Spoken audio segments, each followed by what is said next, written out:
Hi, this is Rhonda L., and I'm going to tell you a little bit about my story. This is the whole story. This is just a piece of it. I like to tell this piece of the story so that it can help some other child that won't have to grow up the same way that I did, or be hurt or harmed the same way that I did. I know that there's some youngsters out there that have these babies and you just want to get a piece of air and go out with your girls and you want to send your child over here, over there. Well, I'm here to tell you that might not be the best thing for your child if you're not around. This is my story. And today is February 7th, 2026. Um, I don't know what time it is, but anyway, here goes. I grew up in Gary, Indiana. I'm from Chicago. I was born at Cook County Hospital. My mom and dad never married. I grew up thinking that my dad was my uncle, which my mom did take me around him about every 6 months to visit with him and Big Mama, who was his mama. And I used to ask my mom all the time, why is she calling me her granddaughter? And my mom used to say, old people, they'll say anything. Well, come to find out later, and you'll find out later on in me telling my story what happened and how this came about. But I found out that Uncle Ronald was my birth father, and the father that I had was my sister's father, who my mom made him adopt me so that she wouldn't have an illegitimate daughter outside of the marriage. So she wanted him to marry me, and she told him a lie and told him that my father had died in the service. And so that's how I came about with the name of Rhonda Cooper. My sister was Paula Cooper. Anyway, we grew up in a house from the age of about 3 to 4. I can remember being beat from my stepdad often. A lot of times my mom wasn't around. Sometimes she was, and she thought that maybe I should have just gotten whooped. I don't know how she thought that at the age of about 3 or 4 years of age. Why it should be beat, not whooped, beat, beaten, and beaten badly. And it continued for years and years and years to go. And sometimes they would take turns beating, because that's the only thing they really had in common, was beating us. They would beat us so bad. I remember having cuts in my skin. And so what she would do is maybe keep us out of school the following day. And that night after the beating, she'd get us in a tub of boiling, steaming hot water with some liniment oil at the time and alcohol, and that would burn so bad. But when we got out, we'd have to rub down with the liniment oil, and that was supposed to have help seal some of the cuts and beaten burns on us. I never took gym because I was too ashamed to show all the marks and bruises that I had from being beaten. So I would fail gym every year. And then they would ask me, how the hell could you fail in gym? Could you believe that? Because I didn't want any of the other kids to see my bruises, let alone the teacher. I was too ashamed. But this continued and continued and continued. And then every year she would send us down south with my stepdad's mom and dad. Me and Paula would go down there for about a month. I hated going down there. First of all, it was such a long ride. And my stepdad was the type of person, he would just pick up any hitchhiker on the side of the road hitchhiking and drop him off. He could have killed us, anything. But anyway, we would get down there and I would hear my step-grandparents fighting and arguing about why I'm there and I'm not their granddaughter. And I didn't understand what they were saying, why they were saying those things.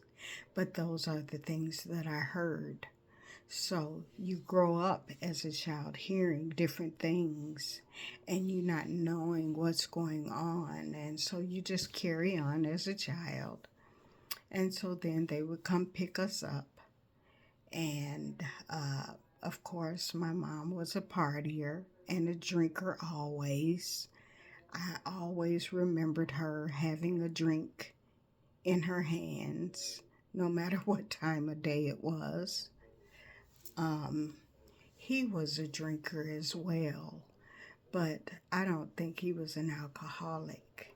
He was just mean, and he just didn't like me. And I know he didn't like me now because I wasn't his child. But anyway, from the age of 7 to 9, for the summers, some summers, we would go stay a week with my mother's grandmother, which was my great-grandmother, and my uncle, or rather my two uncles, her uncle, he was my great-uncle, and his wife, Dan and Myrtle. And in the back room, my mother's baby brother lived and stayed, and his name was Tyrone. I won't tell you the last name, but you'll get that later on in my story I am writing. But anyway, I remember the first time he came through the door. It was late, maybe like 1 a.m. Uncle Dan, Aunt Mert, and great-grandmother would be asleep with their doors closed, and they wouldn't get up until morning, early morning, like around 5. Okay, and so my uncle would come and get me up. And I didn't know why the first time he was coming to get me up, but he would come get me up and take me into his room, put a dirty sock in my mouth with tape, and rub his genitals with Crisco oil and sodomize me and raped me, and also tried to have me give him oral sex.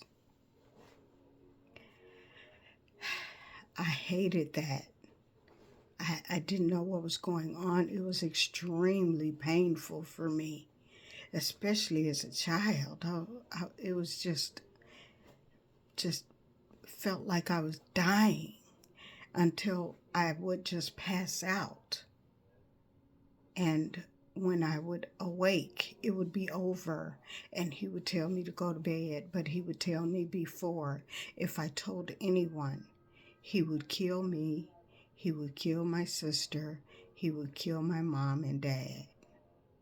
So I was very afraid because he was the type of person at the time that was in and out of jail and prison for molestation and thievery. So anyway, this went on from the age of 7 till I was about 9. And then around that time, he spent the most of that time on in prison. I never told anyone because I was too afraid. I was too ashamed. And I remember the first time my mom was getting ready for work. I thought she was a nurse. Turned out that she was a phlebotomist rather. And she was in the bathroom putting on her makeup, and I was sitting on the toilet. And this was like right after one of those episodes with my uncle, and I was about 8 or 9 at the time, and I had started my cycle, and I went to wipe myself, and I looked at it, and it was very bloody, and I didn't know what to do. I thought it was from my uncle. So I just told my mom, "Mom, look at me, I'm bleeding." And she just busted out laughing at me. I didn't know why. Why are you laughing at me and I have blood here? She said, "Baby, you started your cycle." And she didn't have any pads or anything, so she went and got a towel and gave me and had me put that on. And she said by the time I got home, she would have me some pads. And so that's part of the story that happened to me alone. Never happened to Paula. Just me. I later found out in life as an adult that he had molested several of us children in the family, including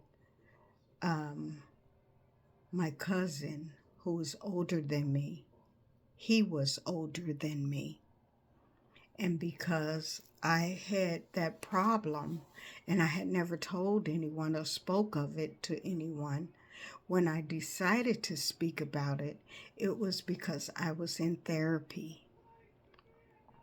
And I was about 30. I couldn't get my life together for anything. And I was with the man of my dreams. But I couldn't get my life together. I was having bad panic attacks and bad asthma attacks and just felt like I was dying inside, like I just couldn't be human. And I started seeing a psychotherapist. Her name was Edith Fresh in Atlanta, Georgia. And I remember her asking me, had I ever told my mom? And I was about 30 something, like I said. And I said, no, I've never told her. She said, well, that's the first thing I want you to do. I want you to call her and tell her. So I did.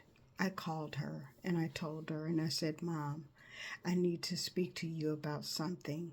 I've been going through therapy and my doctor wanted me to call and let you know about what I've been going through. And I said, I have been molested and sodomized by your younger brother, Tyrone.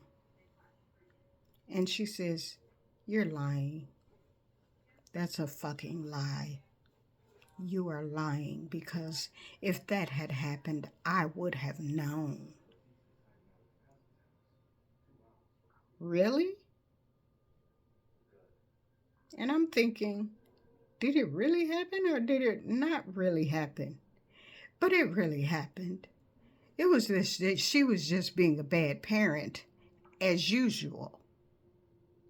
And she didn't want to take ownership of her part in that, because at the time she was busy having fun while we were at her great grandmother's house. Her grandmother's house, actually, my great grandmother. And so that's part of my story. I've been beaten to a pulp by them, hit, slapped, beaten with an extension cord that went all the way through my skin. I'm talking about not just having a whipping, a beating. None of my cousins ever wanted to come over to stay with us because they knew that we were going to get it for something, any little thing. I could have dropped something and got it. They would have beat me for dropping something. I remember a time that I was eating, and I was very small at the time, and I didn't eat very much at the time. And I was at the table, and my mom had made this big bowl of spaghetti, plate of spaghetti for me. And they would time us for everything. So we had 15 minutes to eat that spaghetti, and I couldn't eat it fast enough because I didn't like it to begin with. I'm not a big spaghetti person, but I do cook spaghetti now, but I'm not a big spaghetti person. It wasn't then. But Paula at the time, however, loved it. So she tried her best to slop hers down real fast and then try to help me eat mine before it was time for the beating. And I remember I was eating so fast because my mom was timing us, saying, "You have like 1 more minute and then I'm going to beat your ass." And so I was eating so fast that I threw up in my plate all of that spaghetti. And I remember her saying, "You little bitch, you did that shit on purpose. You're going to eat every bit of that." And I had to eat my own throw up. I'm going to leave this story right here. Peace, love, and always happiness.